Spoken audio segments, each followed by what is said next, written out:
Welcome to another edition of Diary of a Wannabe Comedian with me, Belle, a wannabe comedian. Now, you may have detected in my voice that I am actually not very well. I believe I've picked up some bug while I was travelling to Paris. Let's hope it's just that, because I understand that they've got a bit of a bedbug plague over in Paris. So, yeah, let's hope it's just the cold. But I have been basically horizontal all day because, oh my word, my ears, vertigo, horrible, really horrible. I really thought the room was spinning all night. But anyway, you don't want to hear about that. What have I got to say? I must actually, before I move on from Paris, I forgot to tell you the key stuff, like the key creative comedy related stuff that went down in Paris. Dan and I went to see some comedy on Sunday night. It was an English bar that was literally just around the corner from where we were staying. And they do an open mic. So I very nearly, if we hadn't have missed it by about 45 minutes, I very nearly did some comedy, which would have been good for so many reasons. Because A, it was my 50th gig, or it would have been my 50th gig. And those more astute amongst you would know that that was a New Year's resolution that I set for myself. So that would have been good to do my 50th gig in Paris.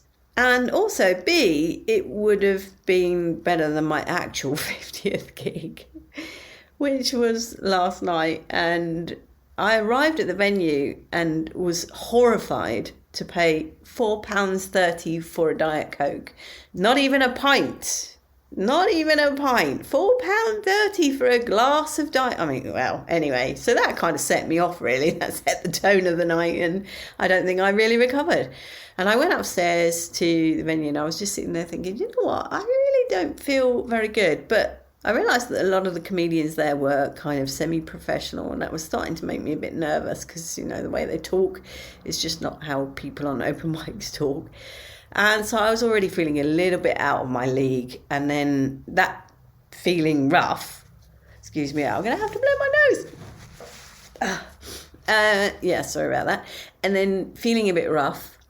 And I just put it down to the fact that I was, you know, getting nervous about doing comedy, which happens, you know, it happens every gig, to be fair. But I did not perform very well. And I got laughs. It was odd, but it just wasn't, I wasn't happy with it. And it was just uncomfortable laughs. You know, that's awful. You don't want people laughing because they're actually uncomfortable.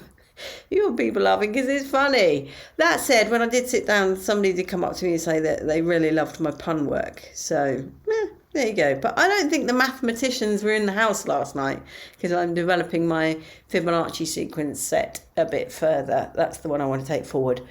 But hey, I'm still doing pretty much clean comedy, and I'm going to stick to that. In other comedy news, one of my most favourite comedians, Rod Gilbert, has had a clear scan. For those of you who don't know, he was diagnosed with stage 4 cancer. And yeah, he's just had a clear scan. So well chuffed for him. Well done, Rod. He will have got the best treatment because he's been fundraising for the hospital that he was actually being treated by for years, long before he obviously had cancer. It's just a pure fluke that he ended up partaking of the services which he has helped keep going. But I wish him well, and I am so glad that he is better because he is an awesome talent. And of course, I've got my tickets in 2025 to see him. Right, well, I think that's enough. I am going to bed. I feel so poorly. Hopefully I'm better Monday. Much love and gratitude.